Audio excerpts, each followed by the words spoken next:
1 minute it was green and next minute it was all gone.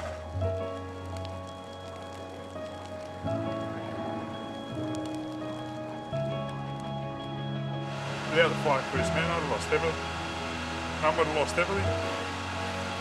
It's hard to it. So, really thankful for those guys. What I'd like to do is just give you a quick run through of the fire, what occurred and how we responded to units and what units we responded.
Hi there, my name is Malday Marchelia and I'm the captain of Berowra Rural Fire Brigade.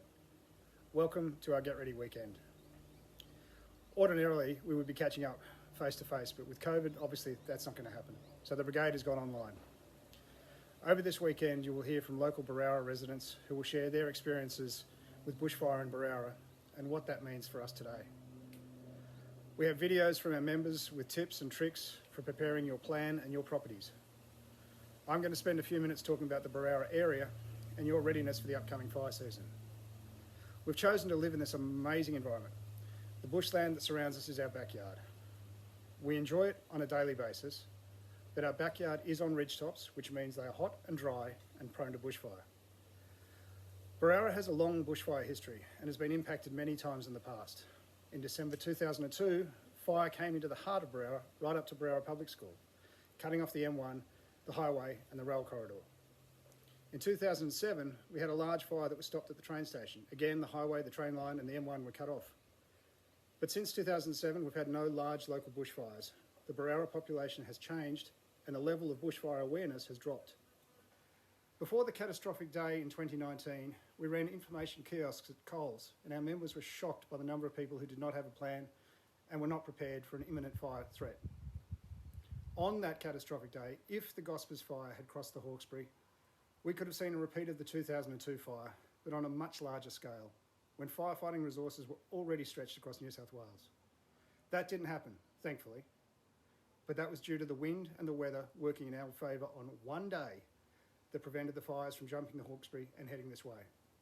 We were very, very lucky, but luck isn't a plan. So let's talk about you.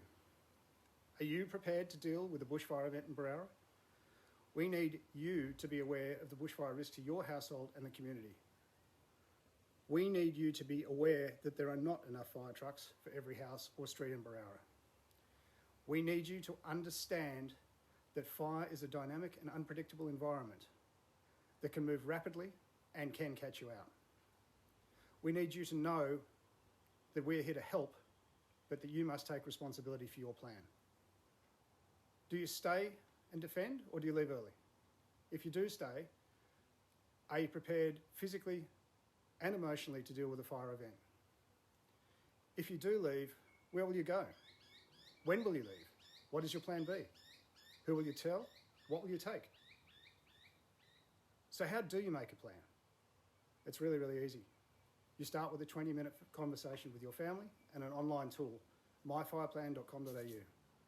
This website will help you answer those questions and build a plan that is specific to you and to your family. And that will help you, your household, and the Berowra community to be better prepared. Honey! We planned to stay. But we We never thought it could reach us here. Ask yourself, how fireproof is your plan? Hi, my name's Grant Vargren. I've been a resident of Berowra Heights for over 30 years and a volunteer member of the Royal Fire Service for 45 years. 35 of those 45, I've been a crew leader, leading brigades and leading teams at fires. Over the last 10 to 15 years, I've been a senior fire manager inside the service, which means that I lead strike teams, I manage major incidents, and I take firefighters to other states to fight fires. I've fought fires in Queensland, the ACT, Western Australia, and even the Black Saturday fires in Victoria. During 2019-2020 fire season, I spent over 40 days fighting fires across New South Wales. In 2002, the fire that approached Berowra had the potential to be catastrophic.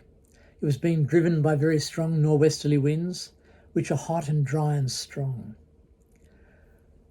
It looked as though the fire, as it progressed through the hills area and Arcadia toward Berowra, was going to do to Berowra what it had done elsewhere. We'd lost homes across the hills and in Arcadia. We'd even lost life. Berowra stood at the front of that fire, and we all thought that it was going to suffer tremendously.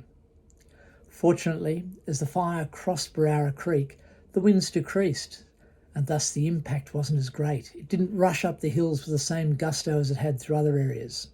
And we were given the chance to position resources from the fire and from the New South Wales Fire and Rescue and from the Rural Fire Service in the places most needed so that we could protect those homes. We didn't lose a house in Berowra. We did have some damage. We had outhouses just damaged and destroyed. We had fences destroyed, but no homes lost. And that was due to the fact that we did have a number of resources in place at the right time and the right place. But it also had a lot to do with the community. The community in Berowra and Berowra Heights performed magnificently. One of the things that stood out to me was the cooperation between neighbours. Neighbours were going out helping neighbours. They got their hoses. They were even using wet sacks. They were using buckets of water to protect fence lines and slow the progress of the fire as it reached the back fences of properties. That was the community spirit we also saw in the storms of several years ago. And that's one of the things that makes Berowra and Berowra Heights a very special place. As the fire approached, as I said, the winds decreased, which gave us a chance to position resources. At the time, I belonged to Berowra, and I still do belong to Berowra Brigade. We had several trucks which were engaged fighting the fires. We'd worked through the Arcadia area. We'd been through some very interesting areas where we had trucks cut off and isolated on properties as the fire went all around us.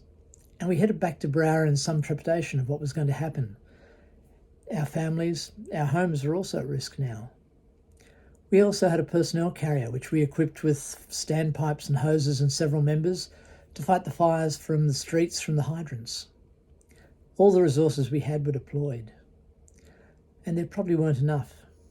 Had we had the expected strong winds, there wouldn't have been enough trucks in the whole of Sydney to protect us.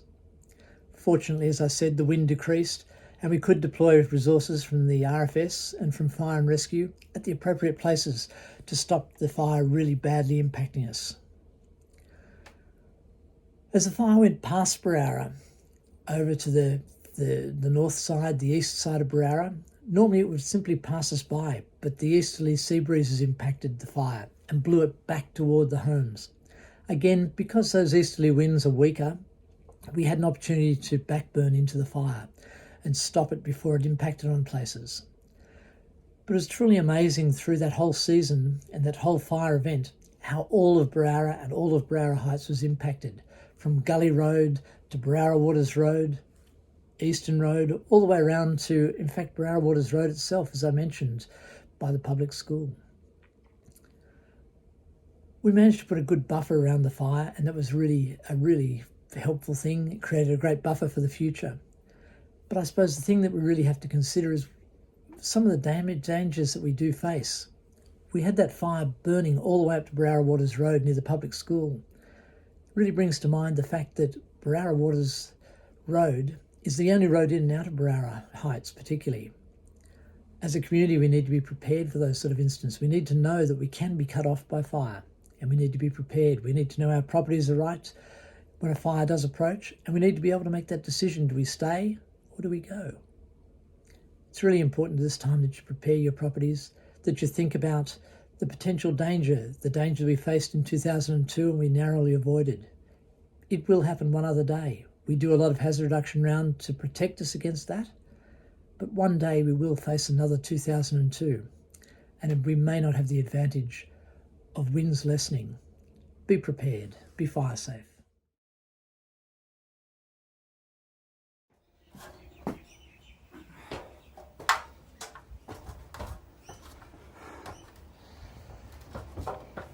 G'day. So my mother-in-law's house is set well back from the bush, but if a red hot ember gets into this rubbish, this house is curtains. So one thing you can do to protect yourself is to clean your gutters. Enjoy. As we prepare for the coming fire season, we need to move all the flammable material away from the house, including the firewood we used in the heater over winter.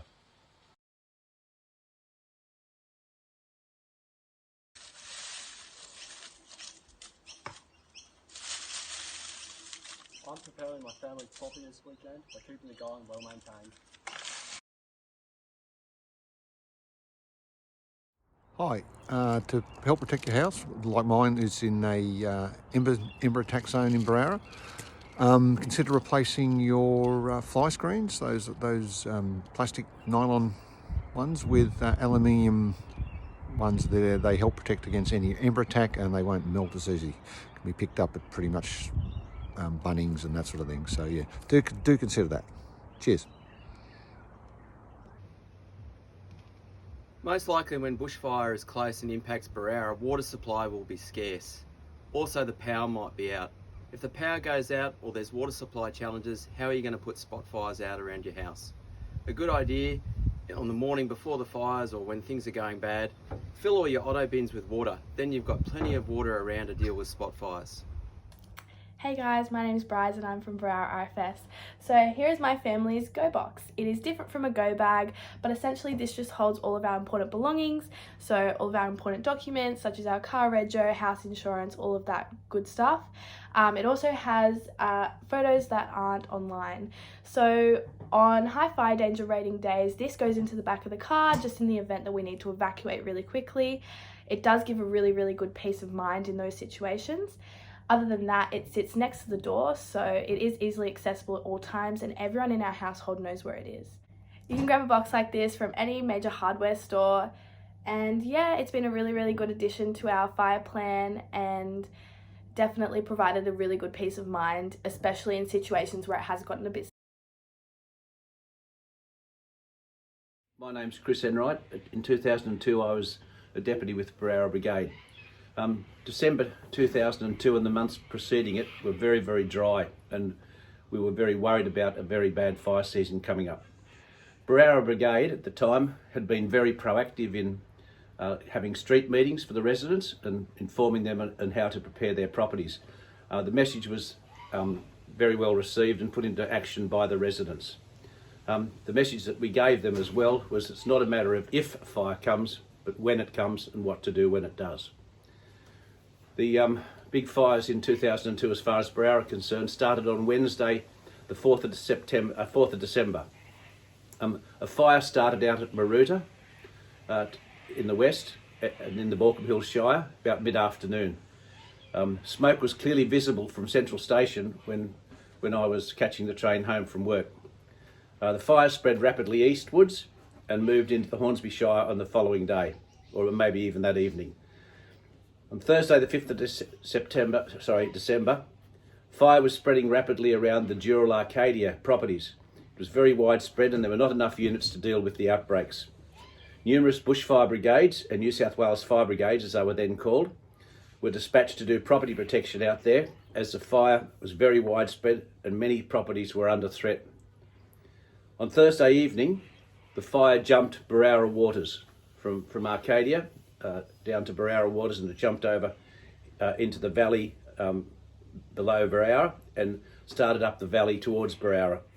Many extra fire units from both services were dispatched to Berowra and spread around the threatened properties. It was a case of watch and wait to see what was going to happen. On Friday the 6th of December, Berowra 2 was allocated to Arcadia for the day. We had 2 fire tankers in, Berowra 1, Berowra 2, and it was allocated to Arcadia for the day to do property protection. I was the OIC, or the officer in charge of Berowra 2. Before going to the station that morning, around 6 o'clock, I drove around the Wyanna Street Barnetts Road loop to just check how the fire was going. It was moving slowly to the east without any threat to properties at that time, and it was down near the fire trail. There were approximately 20 fire units or fire appliances spread along the loop, so I was confident that I could leave the area and that my own property would be safe. At Arcadia, Berowra 2 was assigned to protect mainly farm buildings from widespread fires. There was actually fire everywhere. And you'd put one out and another one would occur. And spotting, it was so dry, it was spotting very, very fiercely. During the morning, there were many phone calls back and forth between myself and my wife as to how the fire was progressing in the valley below our house. She assured me numerous times that everything was okay and that the fire was very slowly moving and did not seem to be of much concern to anyone. My wife, daughter and her friends were very active in ensuring that the house was as free of any combustibles as possible. Even though this had been done earlier, they were checking over and over again. Lots of water was applied to the gardens, fences and the building extremities. Around midday, my wife phoned me and said, "I think we've lost the house." I was taken aback and didn't know what to think except as to where we were going to sleep that night. She told me that they had been doing their property protection when all of a sudden the fire reached the area directly below our house, and there was either a wind change or whether it was the terrain, but the fire suddenly made a rush through the treetops towards the top of the ridge behind the many properties. At least 7 houses, including our own, were in its direct path. The smoke was so thick that my wife and daughter and her friends could not see what was happening to our house. The noise to them was so frightening as it sounded like the jet engines of an airplane as it was taking off. They put the dog and themselves into the car, with difficulty drove to the safety of the adjoining Barnetts Road.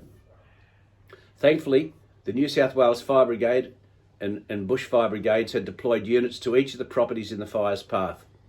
There were firefighters in each property when the fire front hit, and this is what saved the houses. New South Wales Fire Brigades had actually brought all the trainees from their training facility to Berowra to assist with the firefighting.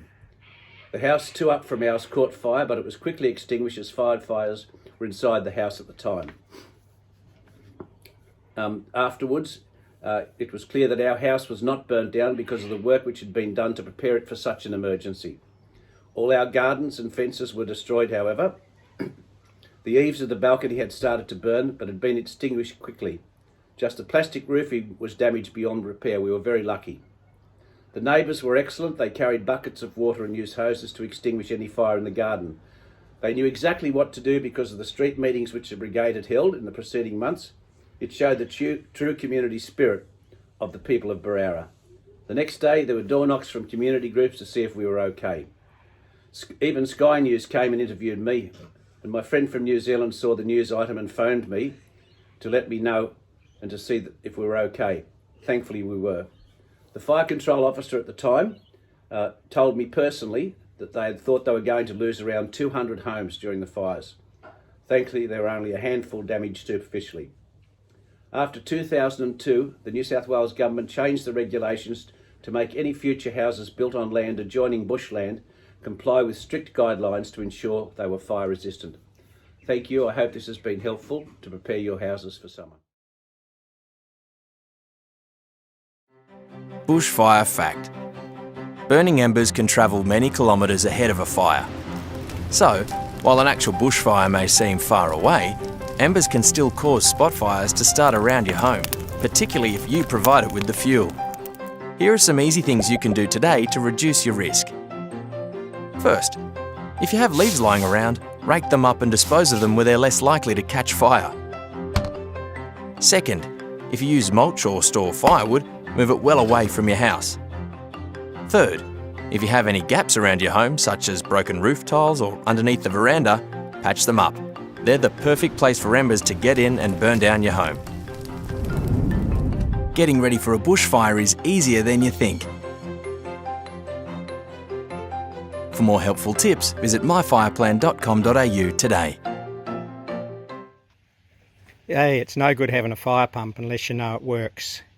So at the beginning of every fire season, in preparation, we take our old fire pump out, connect it into the swimming pool, and check that we've got the appropriate PPE available.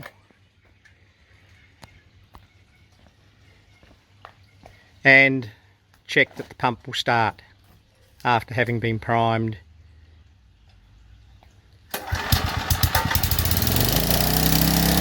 And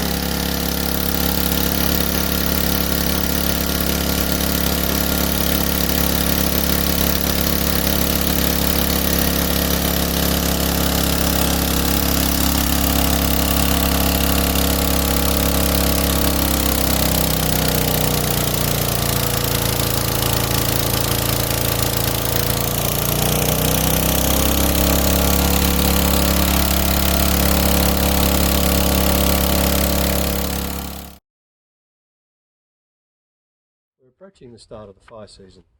We live in a bushfire-prone area, so make sure your insurances are up to date. If a fire is approaching and you've decided to stay, then you need to make sure you have your property prepared. Remove the piles of flammable material away from the house. Keep your lawns mowed and watered. Clean out your gutters to remove leaf litter. Fill your gutters with water to stop embers lighting up. Have a hose or hoses to reach around your property to extinguish embers or spot fires.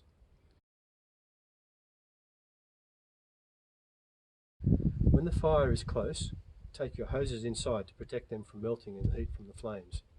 Don't forget to take the tap adapters with you. They'll melt if left outside. G'day. It's important to remember that any trees or foliage needs to be kept at least a metre away from power lines. If live power lines are brought down, they can cause arcing and sparking and can start a fire. So at least a metre, either below or to one side of the lines, is really important for any homeowner. Live power lines are not only dangerous to people, but they can cause arcing and live fire. Really important. G'day.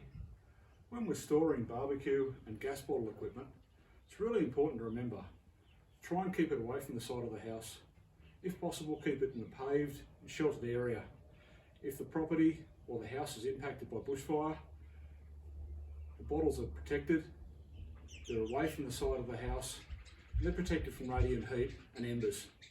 Keep them in a ventilated area that they're easy to get to. In the event of a fire, we can easily remove them from the side of the house and they're not going to impact or be impacted by fire.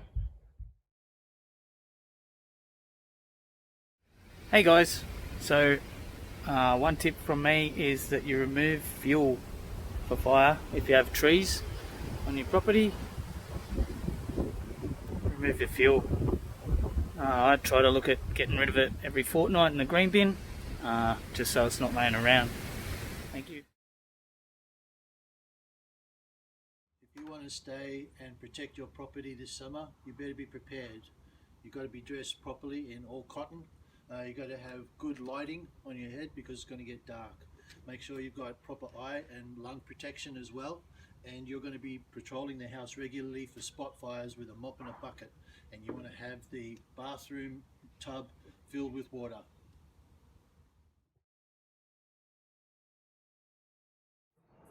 As part of preparing yourself for this coming bushfire season, make sure you've got an updated copy of all of your key and critical documents stored online. You will need these in case the originals are destroyed. Examples of these documents include birth certificates, passports, deeds, anything to prove who you are, where you live, and what you own. The places where you can store these documents can be in platforms like Google Documents or Apple iCloud. You can access your fire plan from the New South Wales Rural Fire Service website. You head to Prepare and Plan Bushfire Survival Plan and then go to myfireplan.com.au and answer the questions along the way. Our plan for our house is to leave early.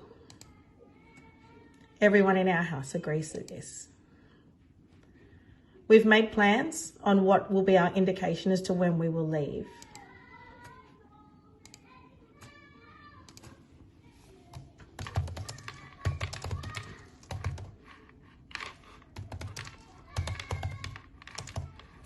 So we'll be leaving when there's fire on the ridge behind us.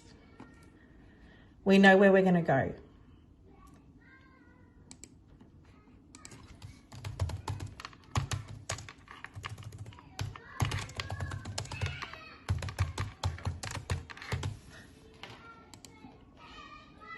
We know what we're going to take with us.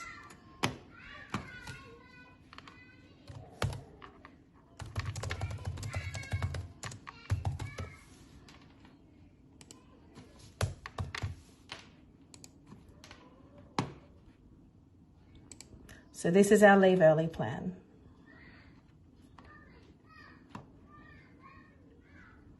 When we decide where we're going to go, we're going to head to Vanessa's house.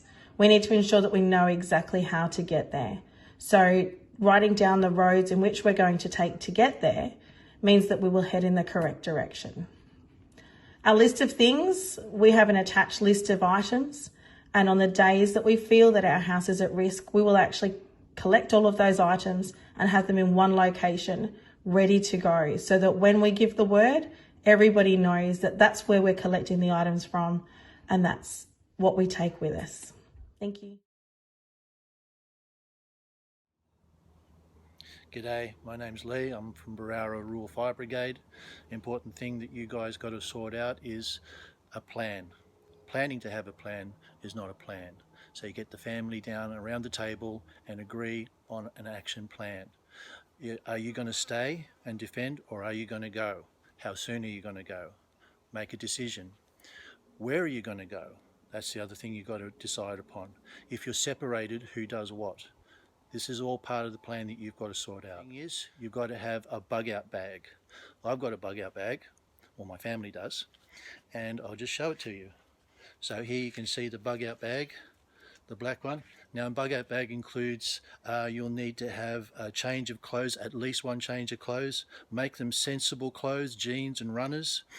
Include a jumper and a raincoat, because you never know. Also, you'll need to have toiletries and medications. Make sure that the medications don't expire. You'll need to your towels as well, because they won't provide those. I also have some batteries and some recharging cords for your devices. I've also got myself a little wallet with some spare cash, because you never know. Also, you could end up, another thing to remember is you could end up in a community centre with a lot of stretch facilities. So you've got to really just take the necessities, okay? Don't overstretch everything. Also, do you have any pets? I do. So I'm supplying for my pets as well. They've got a bug out bag. And over here, you can see down here, I've got a bug out bag. So this is the bag, and then I've got enough kibble for a couple of days. I've got the leads and the harnesses. I've got the doggy do bags, very, very important. And I've got bowls for water and for their food as well. So get yourself sorted and be ready.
In this short video, we're going to discuss the processes that are necessary for hazard reduction burning.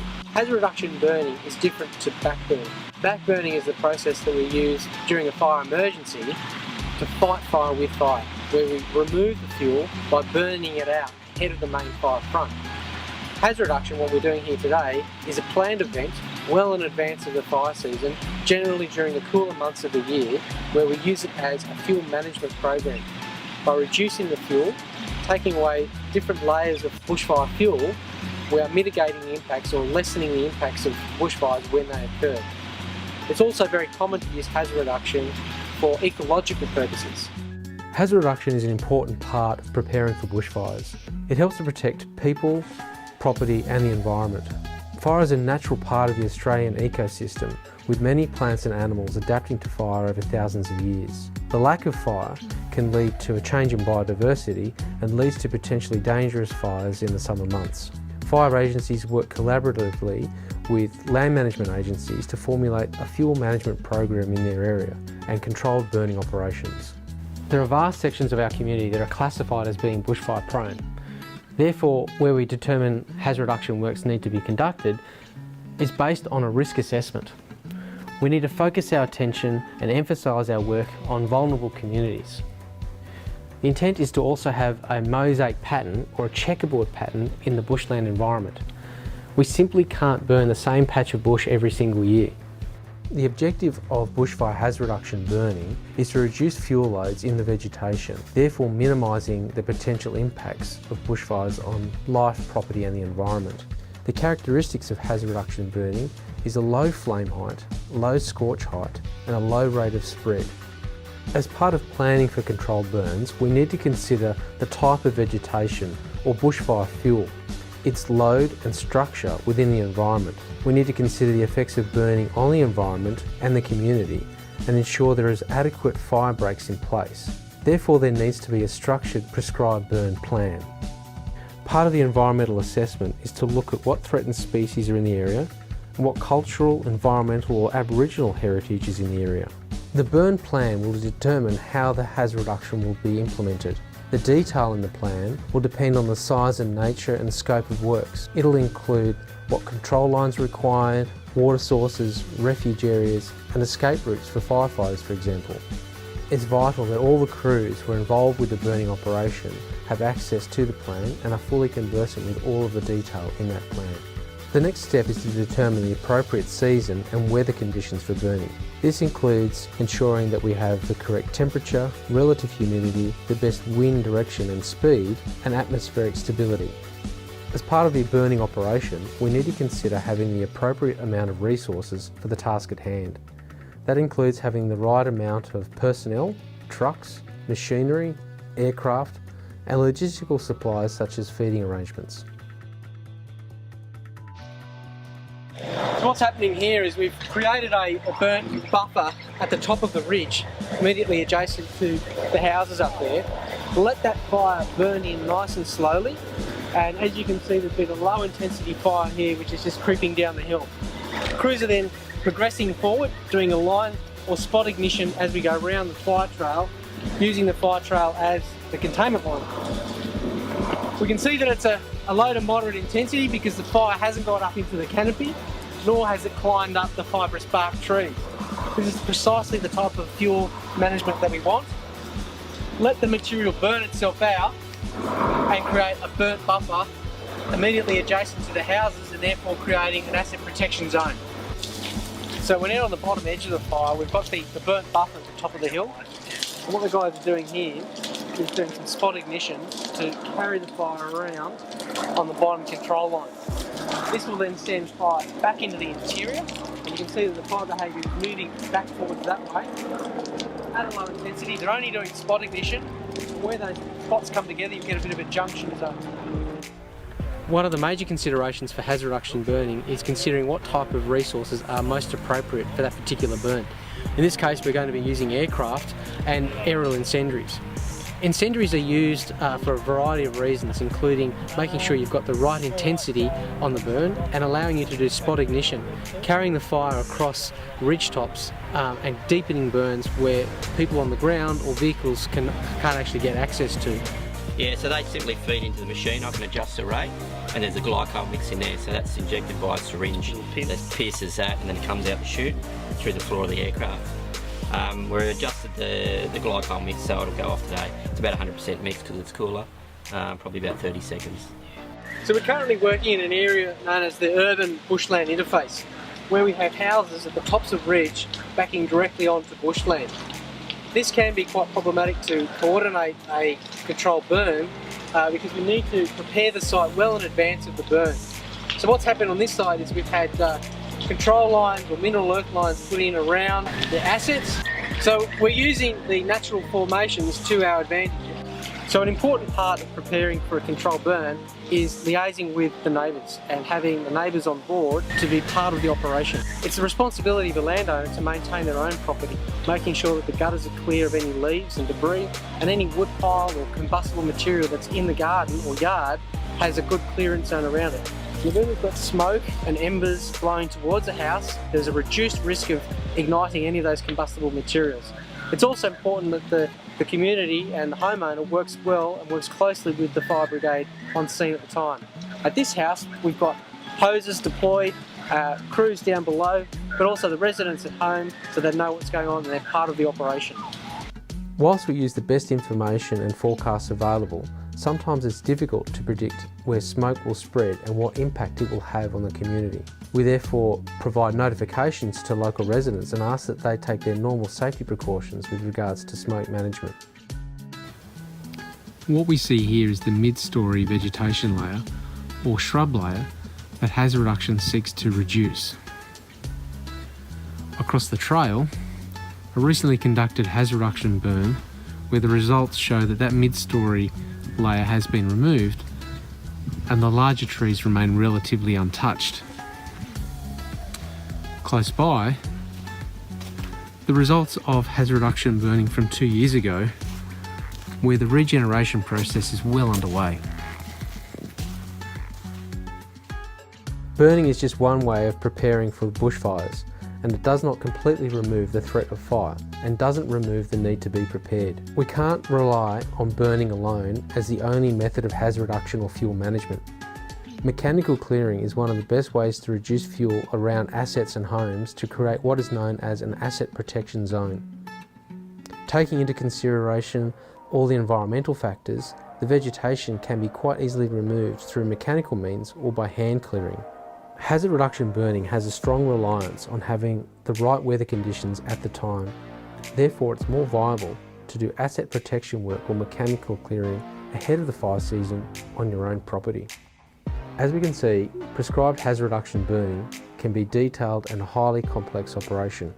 It is just one way of preparing for bushfires. It does not completely remove the threat of fire and doesn't remove the need to be prepared. We ask residents to be part of the bushfire management solution in your community.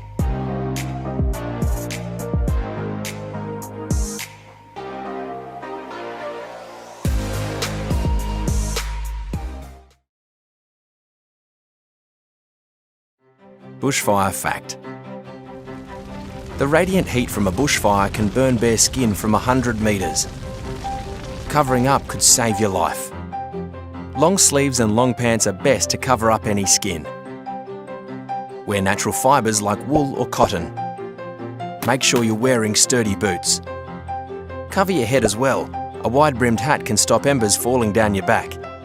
Wear goggles to protect your eyes, gloves for your hands, and use a mask to cover your mouth.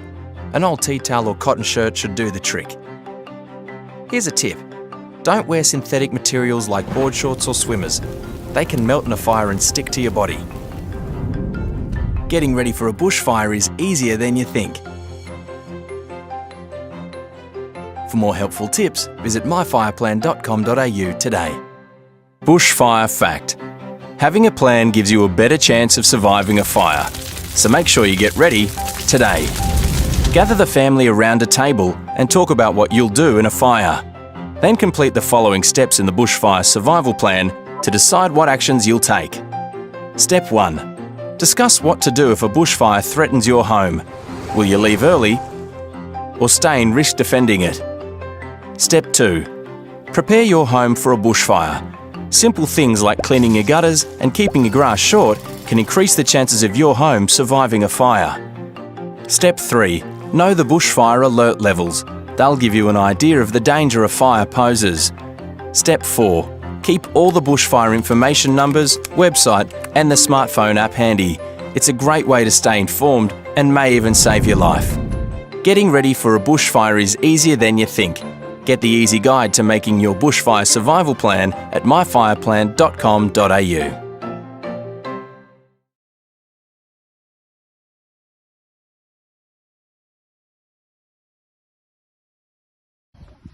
Hi, this is Jenny Hutchinson speaking. Some of you probably know me by my sunset photos that I've been posting on the Berowra Community Facebook page. I've been asked by the Berowra Fire Service to reflect on the fires of 2002 with relation to the community getting ready for the fire season. What you're about to see is footage taken from our pool deck at midnight on the 5th of the 12th, 2002. But before you view that, here is what the surrounds currently look like. Below us, over here, is Washtub Gully. To the left, over here, is Currawong. And to the right, we have Nalia. Directly opposite, over here, is Bay Road at Berowra. On the night of Thursday the 5th of the 12th, the fire was already well ablaze at Berowra. Then it appeared on the bend just here, which is Berowra Waters Road runs along the base there.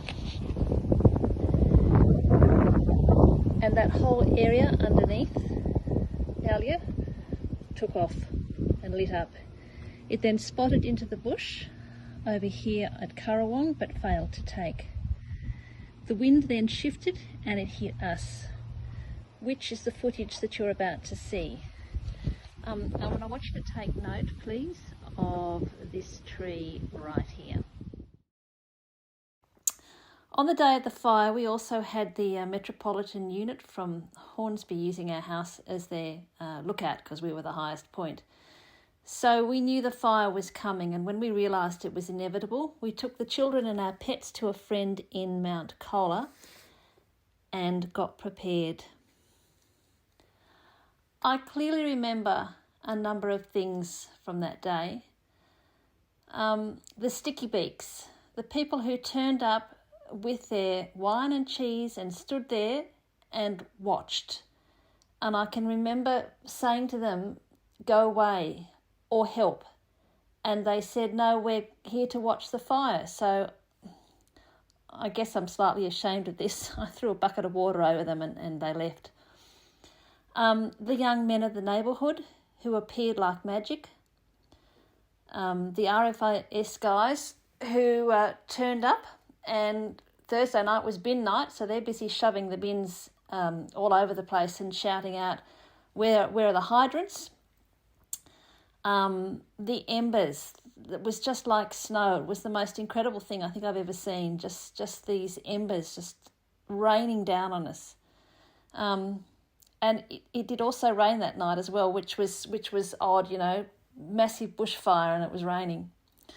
The smoke was so thick I couldn't see my husband at all. Literally could not see him, and he was within arm's length of me. The wall of flame, as it took off, I can remember rounding the house and seeing that, and I screamed and I ran.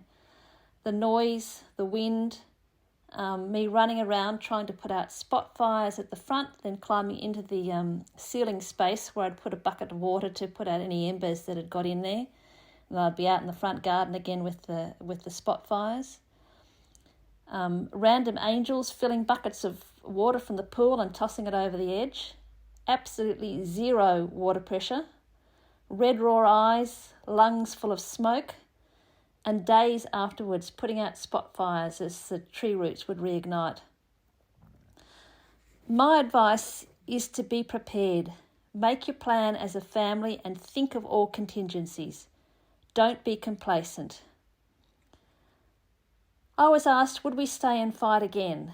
Initially, I'd have said no. It took me some time to get over the fear and the smell of the smoke and thinking, you know, what's going to happen.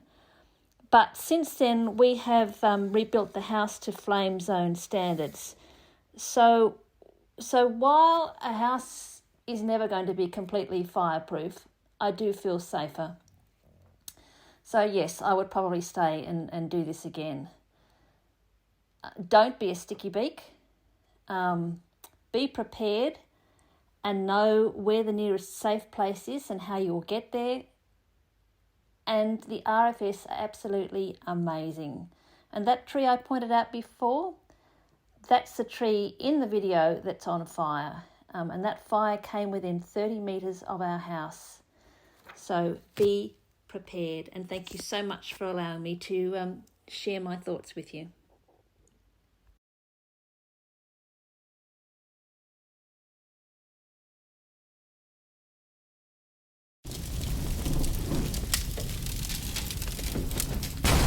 Hey, sweetheart! Could you download one of those bushfire survival plans? It'd be good to sit down and see what needs doing. Yeah, can we do it later? I'm just in the middle of stuff. I'll tell you what, I'll print one off sometime this week at work. Righto, sweetheart, let's do it then.